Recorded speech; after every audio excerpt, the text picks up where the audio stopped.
Hey, what's up, guys? Me, Austin, and today we're going to be talking about my favorite book, The Man in the High Castle. Alright, let's get into this.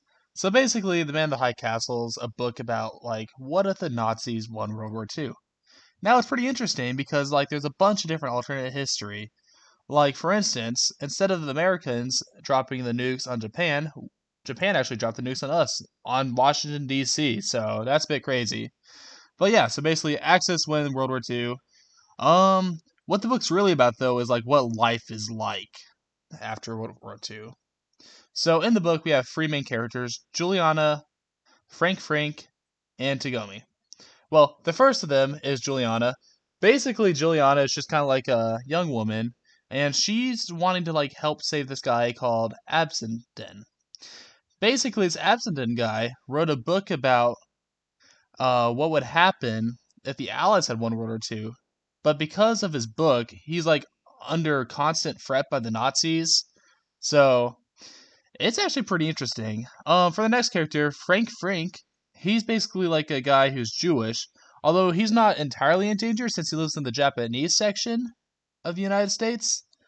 But yeah, it's kind of interesting to see a Jewish perspective of what would happen if the Axis won World War II. Basically, in the novel, he just kind of moves on and creates jewelry and stuff. It's kind of interesting though because low key, I didn't really feel like that part was really connected to the rest of the book. I guess it's kind of mid for that part, but yeah. And then the last character that I want to talk about a little bit is Tagomi. Basically, Tagomi's like a medium level bureaucrat of the Japanese Pacific states. Oh yeah, the United States is split up into two parts now. Actually, technically three. The Japanese West, Nazi East, and the middle, which is just a neutral zone where nobody really has control. It's just kind of anarchy. But yeah, Tagomi is basically the trade minister of the Pacific states, and he finds out about a planned Nazi invasion of Japan, so he has to go stop it. But after he stops it, he actually kills some people. But because he's a devout Buddhist, he kind of just loses a grip on reality a bit. So speaking of losing your grip on reality, that's actually kind of like a main theme of the book. Um, so really, what the book is about is just making the best of your reality. You can see that Frank does this by doing his jewelry business, and Giuliani does this by helping save Absenden. But Tagomi doesn't really know how to do this. So his kind of crisis and his kind of epitome of the book is just having a loss of sense of reality. So that's probably one of my favorite parts too because it's just really interesting to see. Also, in that kind of sense, he sees it's kind of weird though because the loss of reality he has is seeing the actual USA in our timeline. So it's really strange. On to our next section, level questions. If you were to change anything about the book, what would you change? Honestly, I would probably change the sense of flow in the book. Like it kind of made sense how it flowed, but it seemed to be really choppy at times. A good example of this is in the middle of chapters when for instance you had one story about Juliana and the next story you had about Frank, but it just kind of switched out mid chapter, so I kind of got confused on what was going on. And then randomly there were a few different spots where new characters were added, but then they disappear. So that was probably pretty challenging. So yeah, I would change that, make it more continuous, make the stories more go and flow with each other and stuff like that. And the next question is, if you were the writer of The Grasshopper Lies Heavy, which is the propaganda book that Absenden made, what would you write about? Well, basically the anti-Reich propaganda book, I'd probably still write about what if the Allies won World War II, but because I have the knowledge of what actually happened, I'm probably making it more accurate. For instance, in the Man in the High Castle, the Grasshopper Lies Heavy talks about a British dominated world after World War II, which is very interesting to hear about. But yeah, if I were to write it, I'd probably just make it more realistic, talk about what actually happened in real life. And on to our next section, offers goals. Basically, like I said earlier, one of the main things of the book is to give a sense of reality, or I guess it's to make the best a reality. So I feel like the author's goal is to really just tell the reader to make the best reality no matter what it is. I think he achieves this pretty well too though, because like in the book, like Earth is just dominated by the Axis powers. They got like a bunch of Nazis everywhere, all the Japanese are everywhere too, so they have a very tough reality, but they still manage to make the best of it. For me personally, I just see this as, I mean, my reality is a lot better than theirs, and I should be able to make the best of mine too. All right, and then for our next section, what questions did the book leave you with? Well, a question I had, well, more of a kind of statement type of question. I felt like the ending was pretty anticlimactic because, like, basically Juliana just shrugged off the book after she saved Absinthe and didn't really have any more questions about it. Really, what my question is, what happens after the novel? Like, I want to know what would happen to the Nazi America and the Japanese America. Like, does actual America ever come back, or I don't know.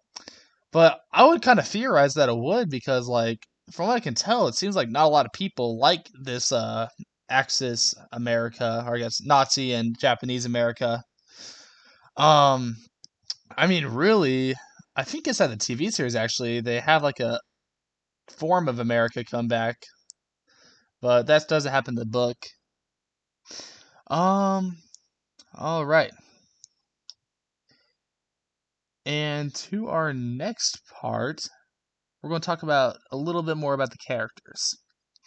So I already told you about like what the characters are used for and like what they do, but I kind of want to talk about like what the characters' meanings are. So what I feel like Juliana, she's like a young woman, and she's kind of like she's a bit oblivious to what happens because she actually lives inside the neutral zone. I feel like her meaning is just like kind of coming to reality because she doesn't really know all like the bad stuff that they're doing because she just lives in the neutral zone and doesn't really have a sense or grip on what the Axis is actually doing. One part I didn't say yet is that whenever she lives inside the neutral zone, she meets her quote unquote boyfriend, who is actually just like a Nazi spy who's trying to kill Absenden. He's the guy trying to kill him, so the assassin that the Reich sent. But he's kind of the reason she actually gets a grip on the reality of like the Reich and stuff like that. So I feel like Juliana is just like kind of coming to reality. So yeah. The next character, Frank. I think Frank represents making the best of reality. I know I said this earlier a lot of times, but Frank is just kind of there to like show you that hey, reality isn't too bad. Like even if it like puts you in a terrible situation, you should still make the best of it. So that's why he started his jewelry business. And then Takomi, I know I also said this as well, but he's just there to like show what happens if you lose your sense of reality. He kind of goes near the end of the book. He just kind of goes crazy a little bit because like he just doesn't really know what to think anymore. Like because he killed someone and because he's a devout Buddhist, he doesn't really know what to make of his reality. So he just kind of goes crazy. But eventually, he kind of like catches himself and just kind of forgets about it a little bit. Which is another thing I was a little bit disappointed about the book because like I like to see what happens to him too, like how he goes through the mental struggle of having to kill someone. So yeah. And then for our last part of this podcast, I kind of want to talk about the style of the book. So I said earlier that it's non-linear at times, and well, not really non-linear, but it was more like non-connecting at times, and that made it a bit confusing. But I believe that's also kind of a positive of the book because since it's like non-connecting, the book has a way of like showing the reader that all these events are taking place at the same time. Like the story of Frank, Juliana, and Tagomi are taking place at the exact same time, and it's really interesting to see this because like all these perspectives are all happening at once. And I know I said this earlier, but that could also be like a reason for discontent within the Axis powers in America because there's just so many, well, at least with these three examples, it seems like there's a lot of people who just don't really like their new reality.